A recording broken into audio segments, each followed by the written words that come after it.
My inner persons have conscious access to unconscious memory systems.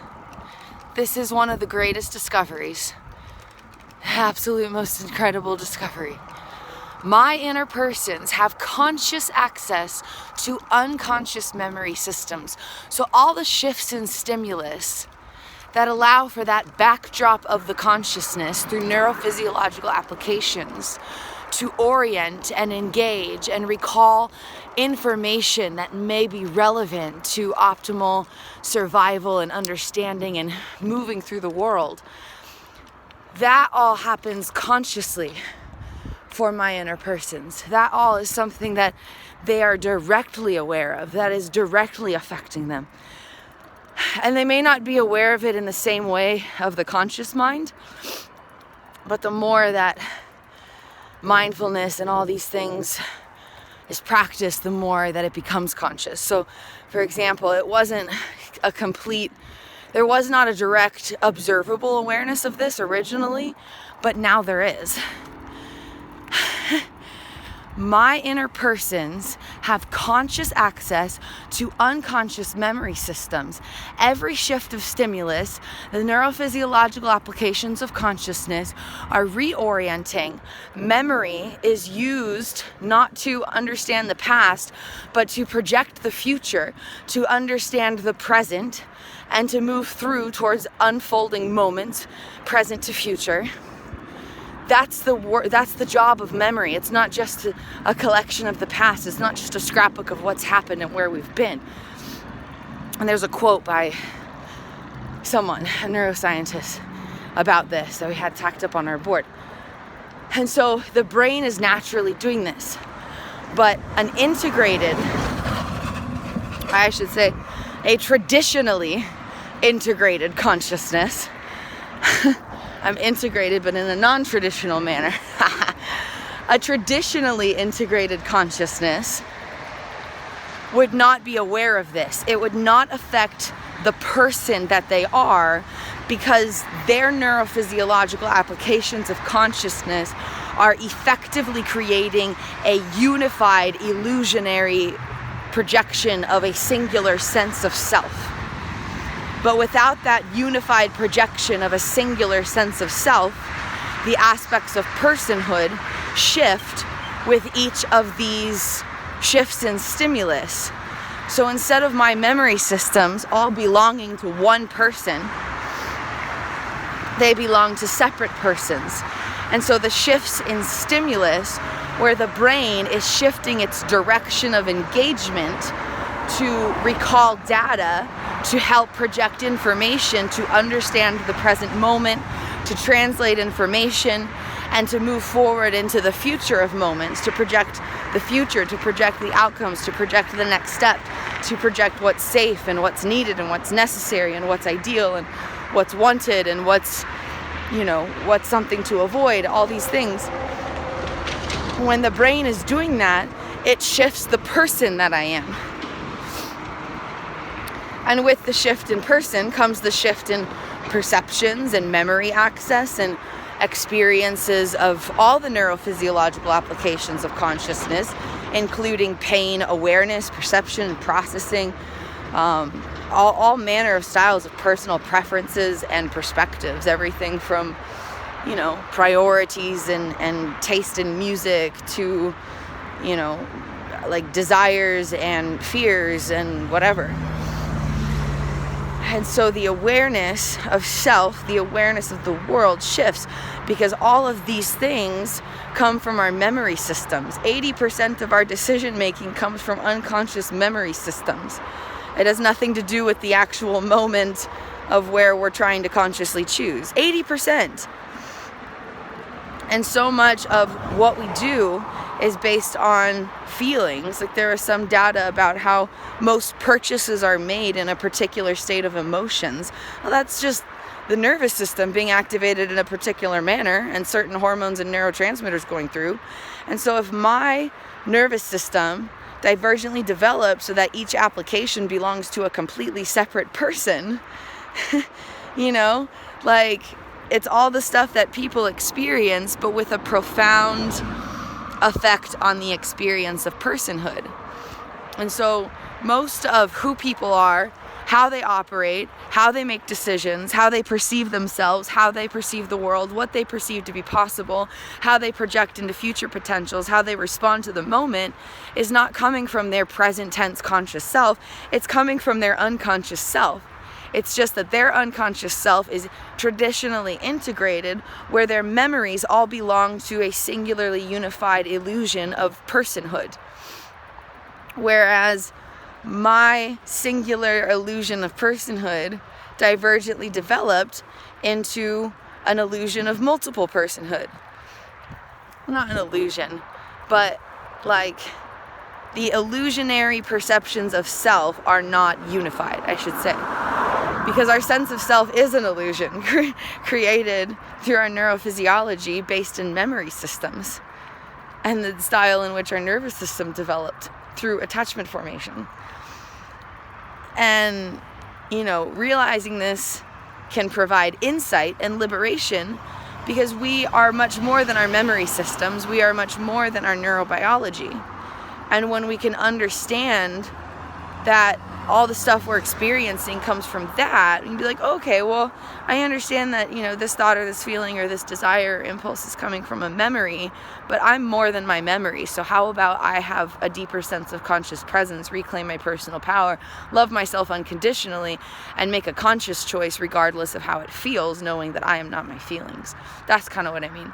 And so illusion is not like a bad thing. It's not like you're not real, but it's that sense of self as automatically perceived is a neurophysiological illusion, which means that we can shift our perceptions of self. We can change how we perceive ourselves to be, who we perceive ourselves to be. We can have power in the unfolding story of it all, where we might not have perceived that to be possible before, because we thought, this is just who I am. This feels so real. I feel so strongly about this. It must be true, So that's what I mean by illusion. It's not that we're like not real or like everything's like not valid or whatever. So traditionally, the memory systems connect. The neural synapses fire together, and they become wired. There becomes a sense of unconscious connections between the memory systems. But for me, traumatic stress disrupted that particular development of neural synapses within or between memories. And so at the baseline of my consciousness, or at the baseline of my neurophysiological applications of consciousness is more accurate, my brainstem has all these aspects of implicit procedural memories that does not have connections, which means the 80% of the way I go about making decisions is fragmented, because the things that are creating those actions don't know about one another. They don't know about one another. And I've rewired a lot of it, but it's a journey. And then even wiring it day to day, my memories are still being processed separately from one another. The me now and the me yesterday and the me before, they don't necessarily know about each other. And this is what I really want to study. This is what I really want to study. I really want to get some neuroscientists together, and I really want to explore this, because this could hold so many profound insights for memory systems for human beings in general. And it could provide so many insights for people like me specifically, where traumatic stress has disrupted past and present memory processes. And it could provide so many insights about the miracle of dissociation and how the brain is miraculously protecting itself. Froggies. I love that sound. I really want to study this. I really badly want to study this. The baseline of a sense of self comes from memory systems. the baseline of how the brain and body operate come from memory systems. Everything we think we are consciously, everything the body thinks it is unconsciously, the way the nervous system regulates, the way everything consciously and unconsciously responds to every piece of unfolding life experience through every minuscule aspect of stimulus. All of it comes from memory systems in the brain and the body. So there's like the ganglia stuff, and it's like all throughout and everything, and then there's like, whatnot. Anyway, so memory systems, everything, all the stuff about people come from memory systems. And something about my unique neurophysiological development evoked this transcendent experience of separation within my memory systems and separation within my aspects of personhood, especially through the nervous system, or the social engagement system, like the autonomic nervous system, according to the polyvagal theory, I should say, where there's 5 different states of autonomic engagement, and each one of them, like if I shift from being immobilized without fear to being mobilized without fear, I'm still in the ventral vagal portion of the nervous system, and yet it's a shift from dorsal activation to sympathetic activation. My entire sense of personhood changes. Who I perceive myself to be, how I go about life, how I feel about myself, how I respond to stimulus, the thoughts that I automatically think, the feelings that I naturally feel, the way that I desire things, the way I prioritize things, the way I respond to things, the way I experience things, the way I experience myself, the way I experience and respond to the world, all of it changes. Every aspect of personhood shifts. I'm still in a ventral vagal state.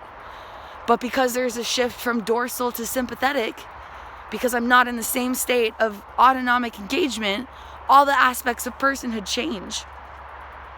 And so the autonomic engagement, according to the polyvagal theory, and the memory systems appear to be the baseline of what I call adaptable consciousness condition, where my neurophysiological applications of consciousness have divergently developed so that I am the evolution. I am human. I am the human species attempting to evolve. I am the human species attempting to evolve for natural survival. I am the human species attempting to evolve for natural survival. What a profound miracle. I feel like this just holds so many keys to so many doors that so many neuroscientists are knocking at, but they're studying it with the science, and I'm studying it through the consciousness. But if we could collaborate, that guy's speeding. If we could collaborate and study it through the science and the consciousness together, I know we could learn things. I know we could learn new things about the human species that could benefit all of humankind now and moving forward in infinite times. I know it at the core of my being. I know it in my heart. I know it. I know it. I know that there's a lot of secrets inside of my brain that want to be known. I know it. Neurophysiological applications of consciousness have divergently developed. Memory system, social engagement, the autonomic flow, according to the polyvagal theory. Something. It's,